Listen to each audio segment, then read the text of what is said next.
नमस्कार दोस्तों, स्वागत है आपका अपने यूट्यूब चैनल नेहा एसोसिएट में। दोस्तों, हर एम्प्लॉई या एम्प्लॉयर हो, सभी को जागरूक रहना चाहिए। सभी को अपने अधिकारों के बारे में पता होना चाहिए।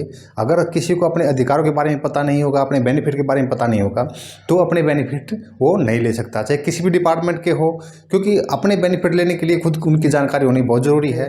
तो आज भी कर्मचारी की डेथ हो जाती है तो उसमें कौन कौन से बेनिफिट मिलते हैं, क्या क्या बेनिफिट मिलते हैं, इसके बारे में आज आपको बताऊँगा। तो अगर किसी भी कर्मचारी की डेथ हो जाती है तो उसको ईपीएफ डिपार्टमेंट और ईएसआईसी डिपार्टमेंट और अपने लेबर डिपार्टमेंट, यानी कि तीनों डिपार्टमेंट से आर्थिक सहायता मिलती है उनके आश्रितों को, चाहे उसके फैमिली मेम्बर हो या वो बंदा मैरिड हो या वो अनमैरिड हो। उनके सभी आश्रितों को उसकी आर्थिक सहायता दी जाती है सभी डिपार्टमेंटों की तरफ से। अगर हम ईपीएफ की बात करें, ईपीएफ डिपार्टमेंट ईडीएलआई का पैसा देता है। अगर किसी भी एम्प्लॉय की किसी भी कारण से डेथ हो जाती है तो उसको ईपीएफ ईडीएलआई का पैसा देता है, और उसके अलावा उसके आश्रितों को पेंशन देता है जो उस पर डिपेंड थे, चाहे वो बंदा मैरिड था, उसकी वाइफ हो, उसके बच्चे हों या फिर उसके मदर फादर हो। अगर उसकी वाइफ होती है तो उसको भी पेंशन मिलती है। अगर उसकी वाइफ नहीं है, वो बंदा अनमैरिड था, तो उसके मदर फादर को उसकी पेंशन का बेनिफिट मिलता है, और जो भी आर्थिक सहायता होती है वो उनके मदर फादर को मिलती है। अगर हम ईएसआई से बात करें, ईएसआईसी में कंडीशन होती है, अगर ईएसआईसी में किसी भी कारण से डेथ हो उस पर बेनिफिट नहीं मिलेगा। ईएसआईसी में सिर्फ एक्सीडेंट क्लेम पे ही बेनिफिट मिलेगा। अगर किसी भी एम्प्लॉय की किसी कारण से डेथ हो जाती है और वो एक एक्सीडेंटल डेथ होती है, अगर एक्सीडेंटल डेथ कंपनी के अंदर है तो भी उसको बेनिफिट मिलेगा, कंपनी से बाहर है तो भी उसको बेनिफिट मिलेगा, लेकिन वो एक उसके दायरे में रह के ही उसको बेनिफिट मिलेगा। अगर सपोज करते हैं कोई मेंबर कंपनी से बाहर था और कंपनी से कहीं बाहर जा रहा था और रास्ते में उसकी डेथ हो जाती है, तो उसमें उसका रीज़न शो करना पड़ता है, किस रीज़न से उसका एक्सीडेंट हुआ है, वो कहाँ जा रहा था, किस काम से जा रहा था, तो ये सारे रीज़न उसमें शो करने पड़ते हैं, यानी कि उसकी एक एक्सीडेंट रिपोर्ट सबमिट करनी पड़ती है। अगर एक्सीडेंट के कारण किसी की डेथ हो जाती है तो उसकी एक्सीडेंट रिपोर्ट सबमिट करनी पड़ती है, और उस एक्सीडेंट रिपोर्ट के पास होने पर, यानी कि उसके एक्सीडेंट रिपोर्ट के बिहाफ पे ही उसको बेनिफिट मिलता है। उसमें उसको सिर्फ पेंशन दी जाती है, एक उसमें दाह संस्कार का पैसा दिया जाता है और उसके आश्रितों को पेंशन का पैसा दिया जाता है। दोस्तों, अब हम बात करते हैं वेलफेयर के बारे में। वेलफेयर डिपार्टमेंट, अगर हम हरियाणा वेलफेयर की बात करें तो हरियाणा वेलफेयर डिपार्टमेंट एक बहुत ही अच्छी स्कीम है जिसमें आपका मिनिमम पैसा कटता है और आपको बहुत अच्छे अच्छे बेनिफिट मिलते हैं।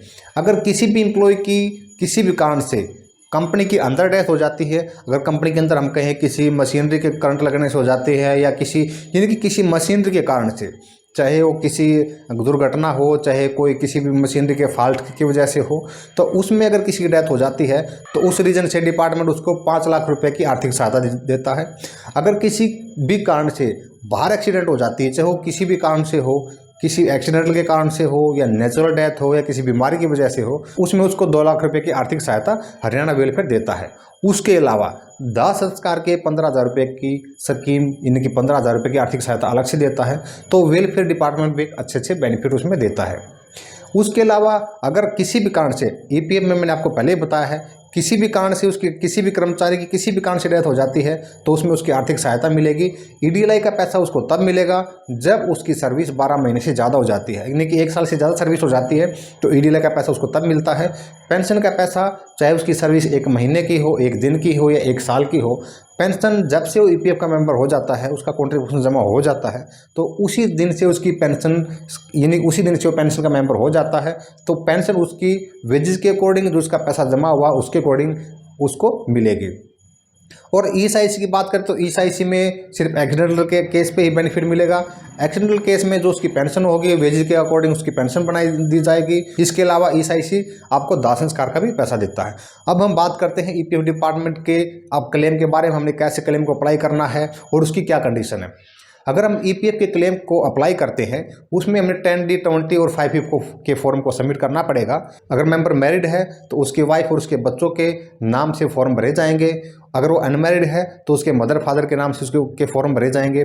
तो जो फॉर्म होता है, फॉर्म में उन सभी के फैमिली मेम्बर जो उनके डिपेंडेंट हैं उनके अकॉर्डिंग फॉर्म फिल किया जाएगा। उन फॉर्मों के साथ उनकी डेथ सर्टिफिकेट, उनके आधार कार्ड और उनके एक बैंक अकाउंट की कॉपी वहाँ पे अटैच करनी पड़ेगी। अब आप इसको ऑनलाइन भी भर सकते हैं, अगर आपने नॉमिनी कर रखी है तो आप इसको ऑनलाइन भी भर सकते हैं और अभी आप इसको ऑफलाइन भी क्लेम ले सकते हैं। डेथ सर्टिफिकेट्स के साथ उनके आधार कार्ड की कॉपी, उनके बैंक अकाउंट की कॉपी, सभी की बैंक अकाउंट की कॉपी एक ही बैंक की एक ही ब्रांच में होनी चाहिए।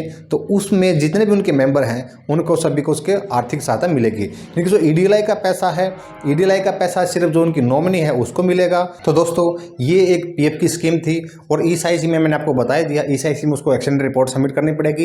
एक्सीडेंट रिपोर्ट के अलावा उसका बेनिफिट नहीं भी ले सकते, चाहे जिस भी रीजन से हो, किसी भी कारण से एक्सीडेंट हुआ हो, तो एक्सीडेंट हुआ है तो आप उसका बेनिफिट ले सकते हैं।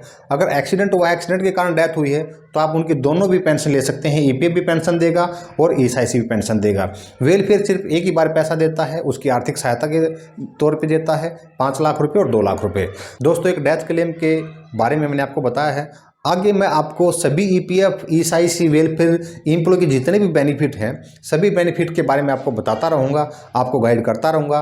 क्या क्या डॉक्यूमेंट्स चाहिए, क्या क्या फॉर्मेलिटीज़ हैं और किस डिपार्टमेंट से कितना बेनिफिट आपको मिलेगा। दोस्तों अगर आप हमारे यूट्यूब चैनल पर नए हैं तो चैनल को सब्सक्राइब करें, वीडियो को शेयर करें, लाइक करें और बेल आइकन जरूर प्रेस करें ताकि लेटेस्ट वीडियो आपके पास हमारी पहुंचते रहे।